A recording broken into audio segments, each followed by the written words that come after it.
નમસ્કાર દર્શક મિત્રો, તન્ના સમાચારમાં આપનું સ્વાગત છે। ઓખા મંડળ દેવભૂમિ દ્વારકાને મોદી સરકારની વંદે ભારત રૂપી ટ્રેનની વધુ એક ભેટ।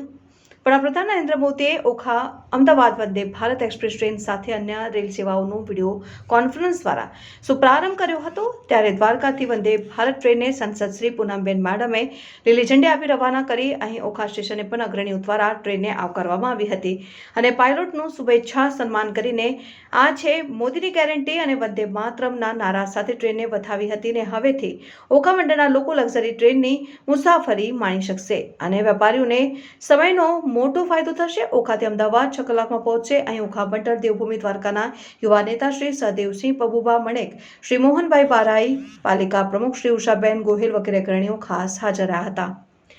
રિપોર્ટર હરેશ ગોકાણી, તન્ના સમાચાર, ઓખા।